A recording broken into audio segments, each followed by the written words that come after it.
All right. Can you hear me now? Good. We'll wake it back. We all set?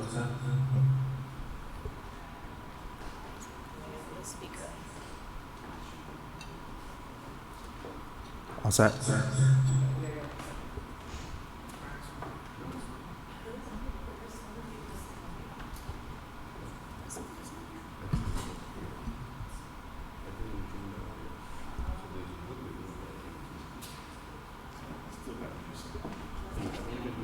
All right. Thank you. All right. Good evening and welcome. We'll start with let's start with a roll call. Right? Here. Here. Here. Here. All right. We'll start with the Pledge of Allegiance and then the national anthem.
All right.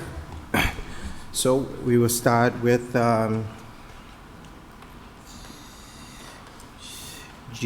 3-136 to review and conduct a public hearing on the fiscal year 24 Worcester Public Schools budget per Mass General Law, Chapter 71, Section 38N.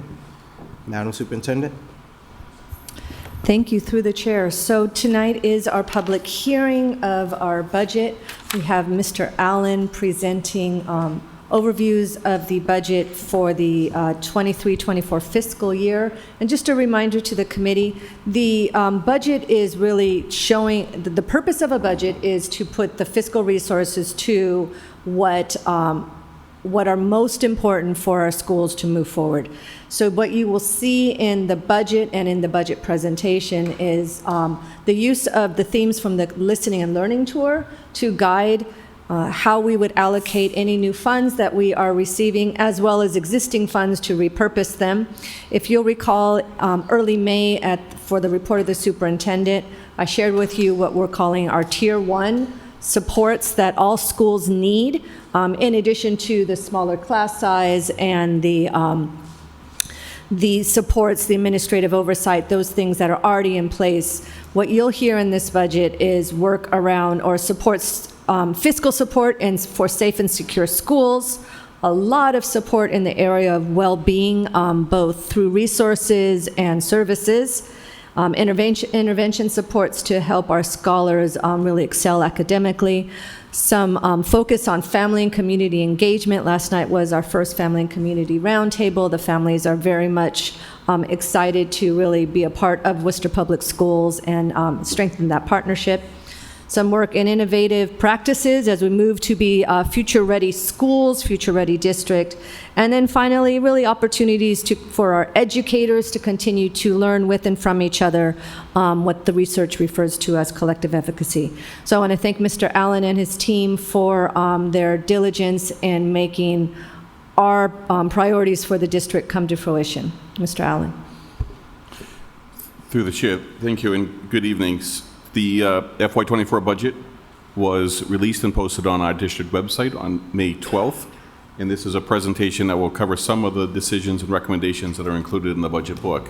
So tonight's presentation will be to briefly review the FY24 revenue and cost estimates, key assumptions and drivers for revenues and cost assumptions, and then a summary of the FY24 budget recommendations in the next steps. Again, just for those to keep in mind the major budget themes that did shape both our revenue and thinking of costs going into next year. We did have an enrollment increase of 583 students at the pre-K and elementary, primarily at the pre-K and elementary levels.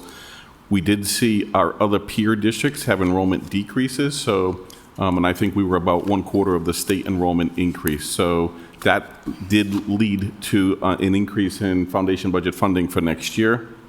The inflation rate, which is capped this year by the state at 4.5%, but also provides modest growth in revenue. The third-year phase-in of the Student Opportunity Act, this will be year 3, FY24 will be year 3 of a 6-year plan phase-in. And so FY24 does include new positions and programs next year aligned to themes, as the superintendent just mentioned, around the entry plan. We'll talk about those recommendations in a couple of slides. Keeping in mind that ESSER funds and what we've been using as hold harmless funds are being phased out. This will be the last full year, FY24, the last full year of ESSER funding available. ESSER 2 will end during this year on September 30th of 2023, and ESSER 3 will end next September 30th of 2024. And then finally, each year there's always allocation, reallocation, and shift of resources for new staffing and programs and supports. So how is our revenue increasing next year? So the enrollment increase is $3.7 million in the foundation budget. The inflation factor is $19.7 million, and again, that's capped at the 4.5% inflation rate. The low income and English learner enrollments both increased, so there was 687 more English learners on October 1 than the previous year, and 719 more low-income students than the prior year, and that's providing $7.5 million. And then, once again, the third-year phase-in of the Student Opportunity Act is $16.4 million increase for us for next year. The components of the Student Opportunity Act, once again, is increasing per pupil rates over a 6-year phase-in for the benefits and fixed charges, for guidance and psychological services, for special education out-of-district tuition to more closely match the rates that are used for the calculation of circuit breaker, and then the formula changes increasing the assumed in-district enrollment rates for students. The biggest change, and where we will see the most amount of money through the changes in the foundation budget, is the funding for low-income students, and then finally maintains and increases funding as an incremental rate for English learners going forward. So putting this together before we fold in the Student Opportunity Act impact on the FY24 budget, the inflation rate, again, is $19.7 million in overall student enrollment, which consists of the increase of the foundation enrollment, the English learner students and low-income students, of $11.3 million, which is an initial change of $31 million. When we fold in the third year of the Student Opportunity Act, that's another $16.4 million. So the total foundation budget increase for next year is $47.4 million.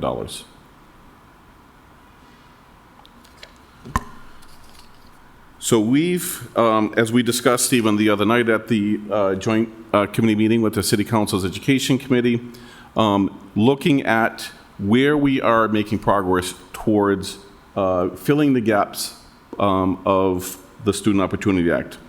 Before SOA, we testified to the Foundation Budget Review Commission that we had 720 non-special education teacher fewer than the foundation budget would otherwise provide. And so since that period of time, we've added 84 teachers in FY20, 19 teachers in FY21, 98 teachers in FY22, 47 teachers in FY23, and the budget before you for non-special education teachers is an additional 59 teachers for a total closing of the gap of 307 teachers. So that's about 43% of the initial gap. So based on this trend, we won't fully close that gap based on this current trajectory by FY27, but obviously there's 3 more years of phase-in of SOA. Some of the other key factors impacting our SOA funding and phase-in closing the gaps is, which we'll see in some upcoming slides, facilities, professional development, and supplies and materials have been significantly impacted by our use of ESSER funds. So some of these funds did not come out of the general fund, which would not count towards closing the gap, but we do know our ESSER funds have been spent in many of these areas. We're seeing that health insurance in retirement continues to exceed the rate of inflation, even under the new inflation factor used for these categories in the foundation budget. And again, special education actual needs are outpacing the changes in the SOA formula. So these are things to keep in mind as hopefully we reevaluate the SOA formula by 2027 with the state. Some of the other areas that we've talked about where we were significantly underspending in the foundation budget, first was in the area of operations and maintenance. Again, some of the recent spending is associated with COVID maintenance and repair, but overall our spending remains at approximately 75% of the foundation budget allocation.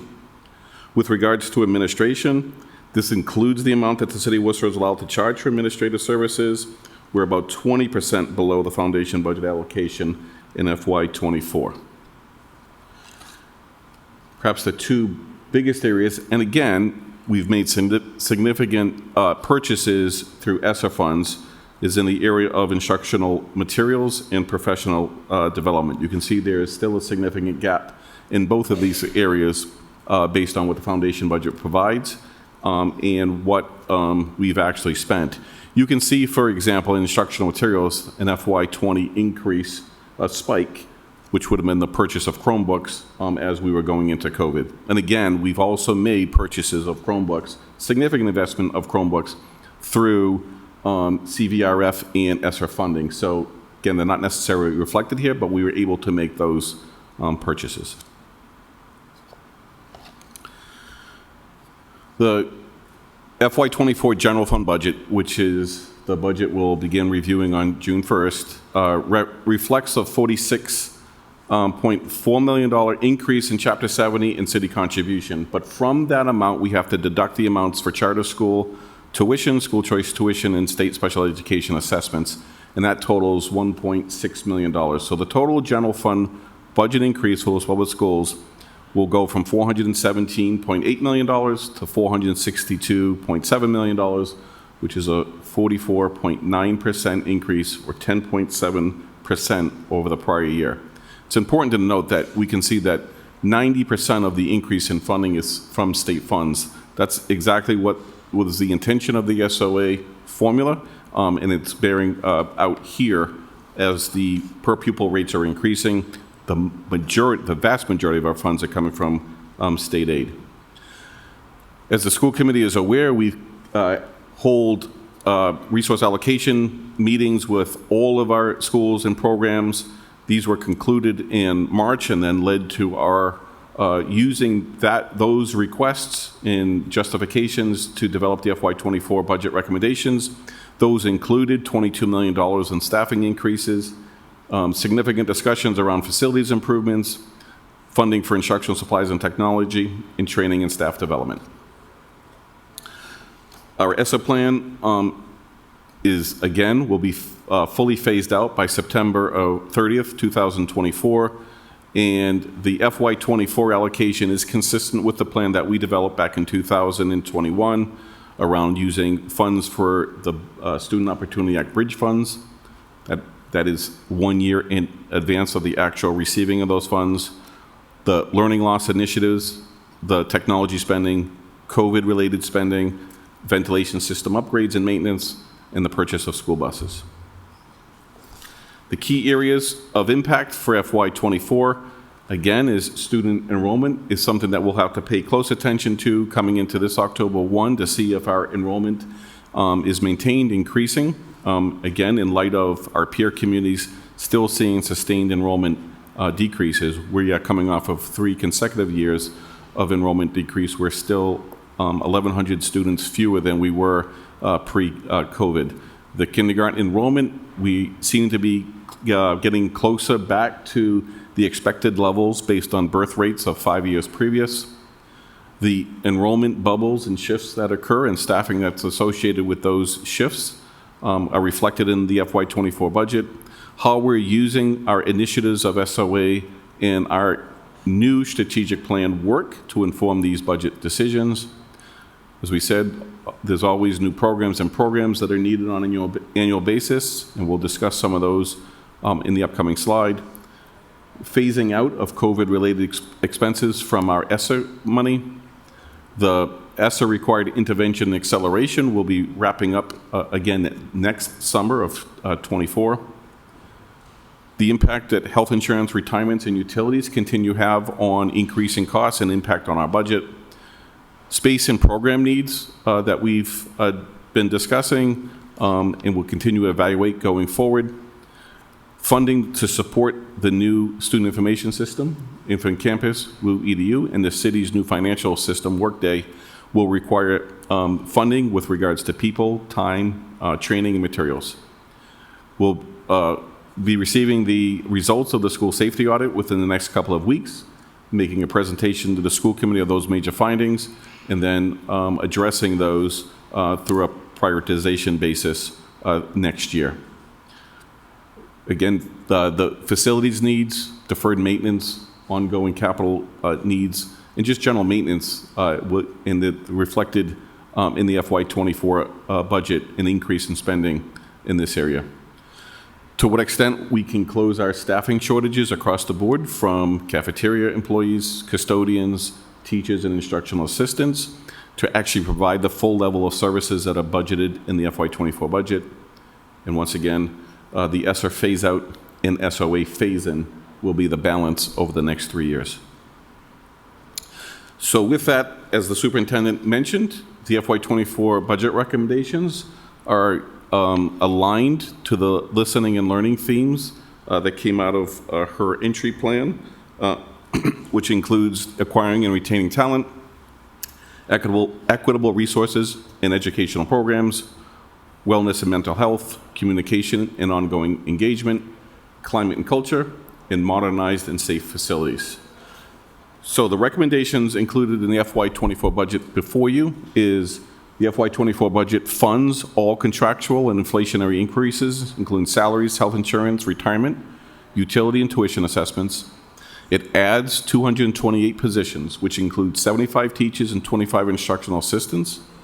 Of this total increase, 67%, or 152 of them, are school-based. 49%, or 21% of the increase, are 7D van drivers, and that's the conversion from contracted services that we've been talking about for several years now. And then 27 positions, or 12%, are system-wide in district-level support. The recommendations before you maintains overall elementary class sizes of 19.7. It creates a Spark Academy at Walwickes Road School that will be a hub of innovation. It pilots a transitional full-day kindergarten preparation classroom for students age 4 between September 1 and December 31 to allow for a 2-year kindergarten experience.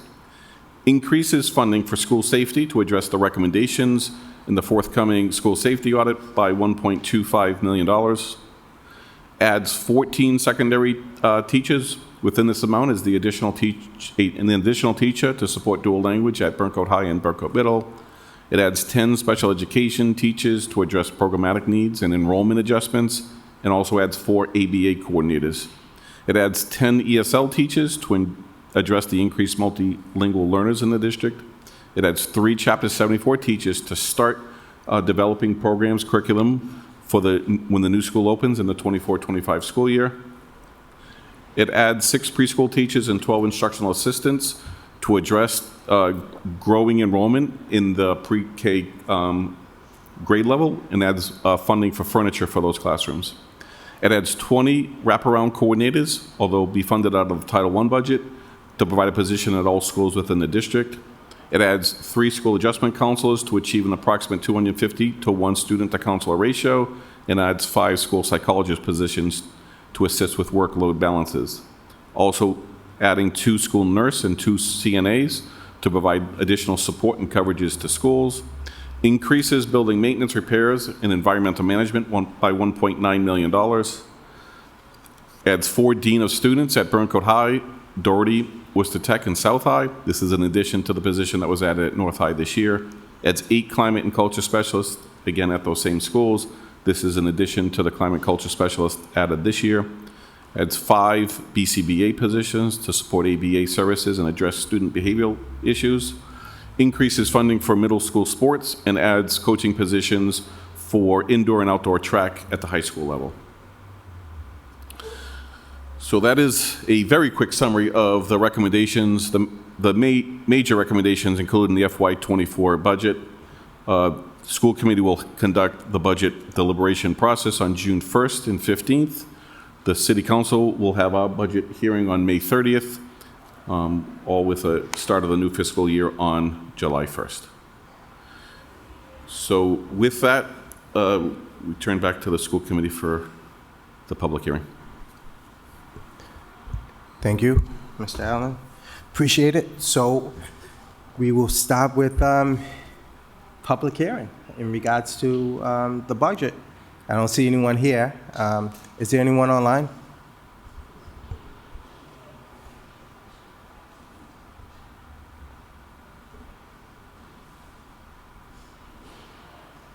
Anyone? No one online?